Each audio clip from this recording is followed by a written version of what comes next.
Duality is a theme that has taken center stage in recent episodes of Digital Circus. Whether it's the two AIs that make up Kane, red and blue, Kinger's two distinct personalities when he's in the light versus the dark, or even, if we look further back, the two exit doors we see in the first episode. The protagonist of this video, Scratch, also seems to embody this duality. On one hand, we have the yellow dog shown in Kinger's flashback, who appears to be just another human trapped in the circus. On the other hand, there's a second version of Scratch, because all signs point to there actually being two, fitting the description Kinger gives us, someone with a very bizarre and abstract creativity. Keep that last word in mind. Given this, we can assume that Scratch's importance to the series and its conclusion won't be limited to a mere cameo in this episode. His appearances aren't accidents. And yes, I said appearances, plural, because this isn't the first time we've seen him. Abel, the mannequin from episode 7, is actually Scratch's mind implanted into an NPC. That's why he knows so much about the circus and CNA, and more importantly, why he hates Kinger. But let's not get ahead of ourselves. We'll dive into that later in the video. Now that silence and uncertainty have blanketed the circus following Kane's deletion, the emergence of Scratch, the first abstracted being, could be the key to the series finale. In my first video on episode 8, I mentioned I had doubts about whether this yellow dog was actually Scratch. Kane claims he created a program to give humans the most suitable bodies based on their neural scans, and if we analyze Kinger's description of Scratch, that simple yellow dog design doesn't quite fit someone described as creative and bizarre. Some of you mentioned in the comments that this was Scratch, and that it had been confirmed by Gooseworks, a detail I couldn't find anywhere. What is true is that after the episode 7 finale, a screenshot surfaced that seemed to confirm the character's identity as Scratch. However, this info didn't come from the creator, but from one of the lead artists, Alicia Howard. While she is a key team member, she isn't the one who decides what is and isn't canon. That said, Gooseworks herself has stated that everything that's essential to the story will be presented in the show itself, leaving it up in the air whether this file name for the doors would remain official for the show. Luckily, the community quickly found a fascinating detail. Even though there is no audible dialogue during the scene where the yellow dog speaks to Kane, if you turn on the German subtitles, you can see his lines. He asks Kane if they can leave and what this place is. Most importantly, the subtitles explicitly label the character as Scratch. Since this is hard-coded in the official subtitles, even if only in one language, we can now officially say this character is, without a doubt, Scratch. With that cleared up, let's go back to what Kinger tells us about Scratch and the origin of the AIs. He mentions how proud he was of the AI he created, noting it wouldn't have been possible without a few pointers from Scratch. Kinger used Scratch's work as a foundation to create what we know as Kane, the blue AI.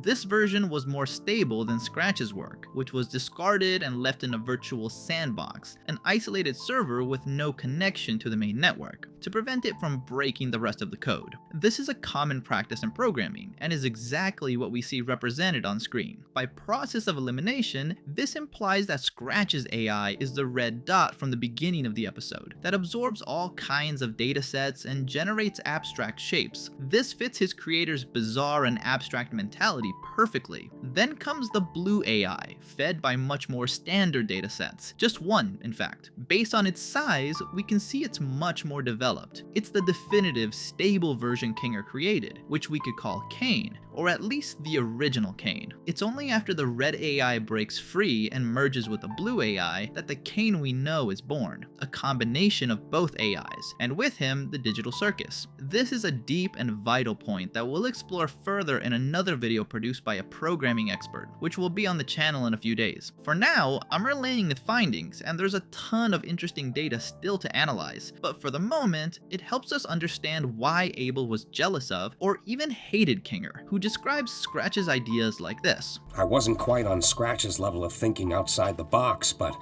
it was good groundwork for something the rest of the team could wrap their heads around. I can't say the same for Scratch. His ideas were often so bizarre and abstract that the rest of the team had no idea how to work in his language. Exactly. Abstract. That is a very specific word choice. We know Goose works and this series, nothing is a coincidence. As we mentioned, Kane's program gives humans an ideal body based on neural scans. Kinger's description doesn't match a design as simple as a yellow dog in a shirt and gloves. In fact, we were previously told that character was named Dobby. It's likely that Dobby was just a default skin Scratch chose for himself before entering the circus. There is, however, a design presented as far back as the pilot that perfectly matches everything we know about Scratch, the first abstracted being. By now, you probably know where I'm going. Scratch's true form is likely that of an abstracted monster. In episode 8, we finally see another character abstract directly, Queenie. Interestingly, she has the exact same form that Kaufmo had in the pilot, making it clear that the abstracted always share the same form regardless of their original personality or appearance in the simulation. But if this is Scratch's true form, why do we see other characters abstract? There's a logical answer to this, and we know it thanks to Jax. First, let's assume that in his abstracted form, Scratch's ability to mold reality within the simulation is enhanced. However, as Kinger noted, it's more natural for Kane to modify things since he is an AI. This would leave Scratch limited, forced to exploit moments of vulnerability that Kane causes in the humans, either through his eccentric adventures or the mental strain he puts on them. This makes them susceptible to Scratch entering their minds. This might sound like a reach, but in episode 7, amidst Jax's abstraction, we see a manifestation of Ribbit and Kaufmo telling him to join them, flooding him with images and sensations of peace. We see this reflected in Jax's expression, suggesting that abstracting is the better path, a way to be free from Kane's control and the instability of the circus. This also confirms that it's not that Ribbit died and her abstracted version is something else. It is her, or him, I'm not sure of the gender, sorry, but controlled by something else in a sort of mental limbo where a shred of consciousness remains. Kinger confirms this in episode 3 when talking about Queenie. He explains how when she abstracted, he was able to calm her in the dark and even spend time with her. We don't know how long that lasted, but it could have been a long time before Kane found her and sent her to the cellar.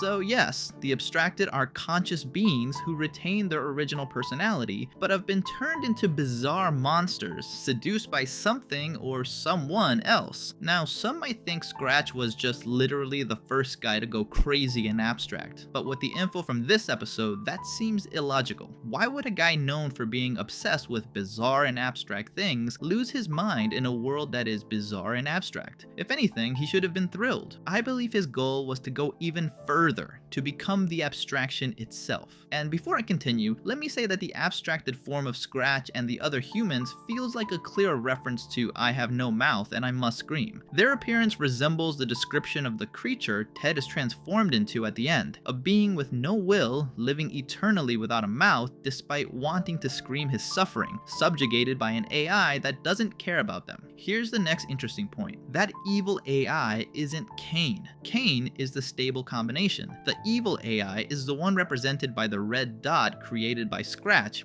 That's what's left in the circus now that Kinger deleted the blue AI, Kane's base. So as we saw in the Bubble final boss video, it's highly likely the circus members will have to face off against Bubble, the red AI, in the finale. It's probable that with Kane gone, the abstracted will break free from the cellar and act as antagonist in episode 9. This would allow Scratch to control the other abstracted to convince Pomni and her friends to join them. This would be perfect for developing the connections between the cast and those they lost. Imagine a reunion between Kinger and Queenie, or Jax and Ribbit. It could end very well, or very badly. As mentioned, the plot is all about duality, and Scratch is no exception. Kinger notes that Scratch's creativity could stem from his high intellect or the tumor in his head. He mentions Scratch was trying to do something with the project but can't remember what. It's likely he was trying to transcend his physical body, uploading his consciousness to the digital plane to escape his tragic fate. This explains why, in the characters folder Kinger checks on the computer, there is one called Neural Scans Obsolete. This is likely where the minds of the first humans, Scratch, Kinger,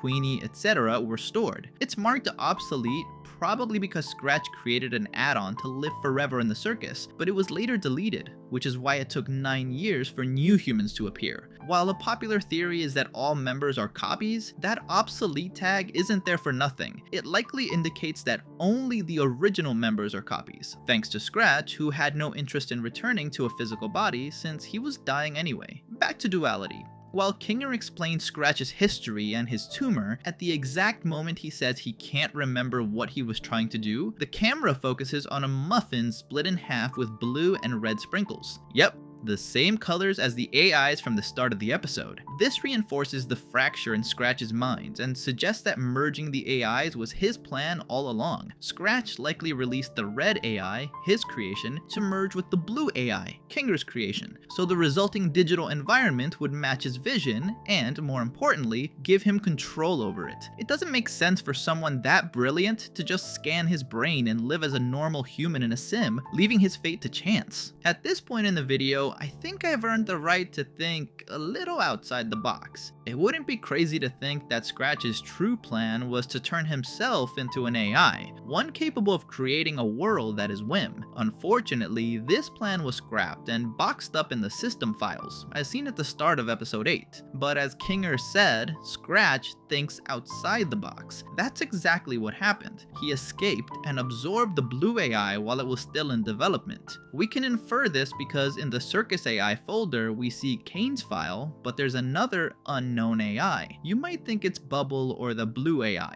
but as we mentioned, even though Kane has two minds, the system treats him as a single being. This leaves the first unknown AI a mystery. However, Kinger mentioned he can't remember the name of the first prototype. Since the computer runs on Kinger's imagination or memory, if he can't remember it, the system can't display it. This confirms the mystery AI is the red one. It's possible that his outside-the-box mentality allowed him to escape his second prison once again.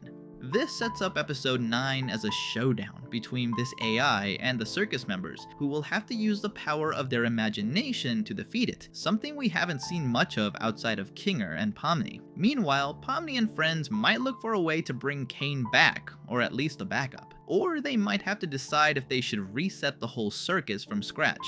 A reset and forget ending could work well. The loop starts over with the hope that one day they'll find peace, accepting there is no exit, and learning to simply live. Finally, there's a detail shown before episode 8 that didn't appear in the episode itself: Abel and his abstracted door from the puzzle teaser. In that image, Ragatha opens several NPC doors marked as abstracted, theoretically impossible for NPCs. This points back to the theory that Abel is built from Scratch's memories. In episode 7, Abel clearly has an issue with Kinger, mentioning they work together, but that Kinger won't take responsibility for his past actions. He's likely referring to the AI Scratch developed that Kinger and CNA rejected. For a company like CNA looking for commercial value, Scratch's prototype would be too random and glitchy. They threw it out to make a new one, creating a resentment that survived even in implanted memories. This leads to my final crazy theory. There are actually two Scratches.